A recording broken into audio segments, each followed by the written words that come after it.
रबड़ी मालपुआ बनाने के लिए सबसे पहले हम रबड़ी बना के तैयार करेंगे। ये भारे तले वाली कढ़ाई ले लिया है और ले लिया है 1 लीटर के करीब फुल क्रीम दूध। अब दूध में उबाल आना शुरू हो गया है। गैस की फ्लेम को अपनी सुविधा अनुसार या लो टू मीडियम पर सेट करते हुए दूध को आधे से ज्यादा पकने तक हम अच्छे तरीके से पका लेंगे, यानी कि रबड़ी बना लेंगे।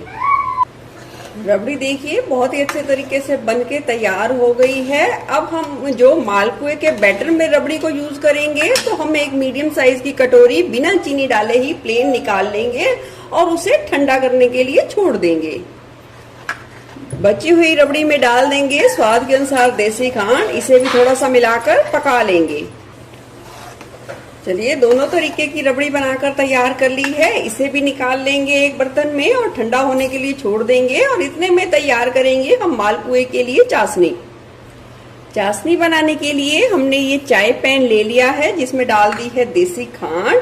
हम यहाँ हेल्दी तरीके से बनाएंगे, हेल्दी मीठे का इस्तेमाल करेंगे। जितनी खांड ली है उसका थोड़ा सा कम मैंने यहाँ डाल दिया है पानी।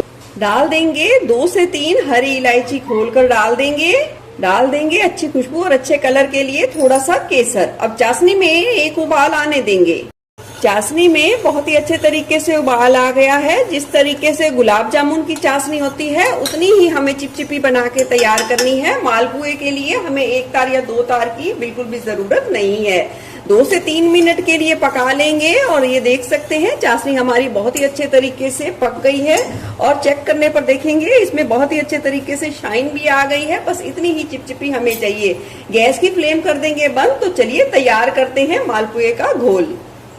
मालपुए का घोल बनाने के लिए एक खुले बर्तन में हम लेंगे 1 बड़ी कटोरी के करीब गेहूं का आटा। हम इसे मैदे से नहीं बनाएंगे, गेहूं के आटे से बनाकर तैयार करेंगे। डाल देंगे 1 चम्मच के करीब सूजी बारीक हो चाहे मोटी हो कोई भी आप डाल सकते हैं। इस स्टेज पर आप थोड़ा सा इलायची पाउडर का भी इस्तेमाल कर सकते हैं, पर मैंने चाशनी में यूज किया है तो मैं यहाँ स्किप करूंगी। डाल देंगे तैयार की हुई रबड़ी जो हमने बिना चीनी के रखी थी अलग निकाल के, उसे हम डाल देंगे और अच्छे तरीके से मिला लेंगे।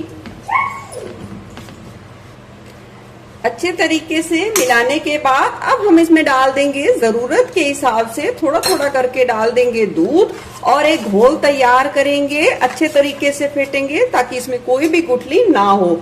याद करें जो मालपुए का जो घोल बनाकर तैयार करेंगे वो ज्यादा पतला भी नहीं होना चाहिए, ज्यादा गाढ़ा भी नहीं होना चाहिए।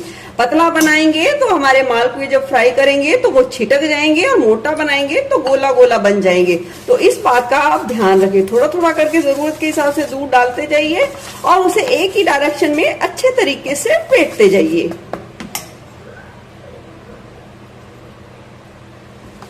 यहाँ लगभग 1 गिलास से थोड़े से कम दूध का इस्तेमाल किया है और आपका घोल आटे के हिसाब से तैयार हो सकता है जिसमें दूध की मात्रा थोड़ा कम ज्यादा भी लग सकती है। याद रखिए घोल बिल्कुल ना ज्यादा गाढ़ा होना चाहिए ना पतला होना चाहिए। कुछ इस तरीके से कंसिस्टेंसी में तैयार करें। अब सारा दूध हमने डाल दिया है जितनी जरूरत है। अब हम एक ही डायरेक्शन में इसे 2 से 3 मिनट के लिए फेंट लेंगे ताकि बैटर थोड़ा सा हल्का हो और उसमें हवा भर जाए। और जब हमारे जो मालपुए फ्राई करेंगे वो बहुत ही ज्यादा अच्छे तरीके से चाशनी को भी सोखे और बहुत ही अच्छे तरीके से बाहर से क्रिस्पी और अंदर से नरम बन के तैयार हो। तो चलिए हमारा बैटर बिल्कुल घोल के बिल्कुल तैयार है। अब हम इसे 5 से 10 मिनट के लिए रेस्ट के लिए छोड़ देंगे। घोल को रखे 10 मिनट का समय हो गया है। इस स्टेज पर लगे कि घोल थोड़ा सा गाढ़ा हो गया है तो आप इसमें 2 से 3 चम्मच जरूरत के हिसाब से दूध का इस्तेमाल और कर सकते हैं। तो चलिए अब मालपुए बनाना शुरू करते हैं। मालपुए का घोल बिल्कुल बनके तैयार है और उधर हमने घी भी गरम कर लिया है। मालपुए बनाते समय एक बात का ध्यान रखें, घी बहुत ज्यादा तेज गरम नहीं होना चाहिए, बहुत ज्यादा ठंडा बिल्कुल भी नहीं होना चाहिए। और इस तरीके से हमने ये कड़छी ली है और इस तरीके से हम बैटर को छोड़ देंगे। अगर बहुत ज्यादा तेज गरम घी में आपने डाल दिए तो वो क्या होगा, अपनी आकार से बिल्कुल कम हो जाएंगे, वो सिकुड़ना शुरू हो जाएंगे या चटकना शुरू हो जाएंगे। इस बात का ध्यान रखें। अब थोड़ा सा इन्हें सिकने दे। ये देखिए खुद ब खुद फैल गए हैं और पतले फैले हैं।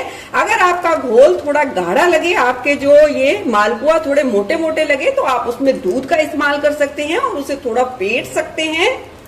अगर लगा कि वो तेल में डालते ही, घी में डालते ही छिटक गए हैं, तो आप उसमें गेहूं का आटा इस्तेमाल कर सकते हैं और उसे फेंट कर इस्तेमाल कर सकते हैं। एक बार बनाएंगे तो आपको टेम्परेचर बहुत ही अच्छे तरीके से समझ आ जाएगा और रेशो भी बहुत ही अच्छे तरीके से समझ आ जाएगा। आप लो टू मीडियम फ्लेम पे थोड़ा सा सिकने दें। मालपुए जैसे ही सिकना शुरू हो गए हैं, ये देखिए हमें बिल्कुल भी चलाना हिलाना नहीं पड़ा है और ये देखिए अपने तले को इन्होंने छोड़ना भी अच्छे तरीके से शुरू कर दिया है। अब गैस की लो टू मीडियम फ्लेम पे थोड़ा सा अच्छे तरीके से सिकने दे। शुरू में गैस की फ्लेम को आप लो टू मीडियम पर रखें ताकि अंदर तक बहुत ही अच्छे तरीके से सिक जाए और बाहर से बहुत ही अच्छे तरीके से क्रिस्पी हो जाए। तो मैं साथ में एक और डाल देती हूँ। मालपुए एक तरफ अपने आप सिक रहे हैं और ये देखिए मैं आपको एक बार घोल दिखाना चाहती हूँ। देखिए कुछ इस तरीके का घोल होना चाहिए, ना ज्यादा पतला और ना ज्यादा गाढ़ा। एक मालपुआ आप कढ़ाई में डालकर देख ले अच्छे तरीके से, लगे कि वो मोटा है तो उसमें दूध डालें, लगे वो चिटके है तो आप उसमें थोड़े से गेहूं का आटा और डालें और उसे अच्छे तरीके से फेंट लें और फिर उन्हें फ्राई करना शुरू करें। इस बात का ध्यान रखें। अब देखिए गैस की आंच को अपनी सुविधा के अनुसार करके, और ये देखिए कितने अच्छे लाल कलर आने तक मैंने अलट पलट कर फ्राई कर लिया है। इसी तरीके से आपको अच्छा कलर आने तक फ्राई करना है, तभी टेस्ट बहुत ही ज्यादा बढ़िया आता है। तो चलिए अब हम अच्छे तरीके से घी को अलग करते हुए, छानते हुए निकाल लेंगे और डालेंगे चाशनी में।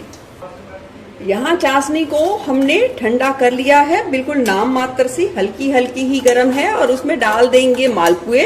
मालपुओं को आप 1 मिनट कढ़ाई से निकाल लें तो 1 मिनट के लिए उसे रहने दें और फिर हल्की गर्म, बिल्कुल नाम मात्र सी गर्म चाशनी में आप उसे अलट पलट कर 1 मिनट के लिए ही रख सकते हैं, ज्यादा ना रखें। अगर आपको ज्यादा मीठा पसंद है तो आप थोड़ा सा सेकंड ज्यादा रख सकते हैं।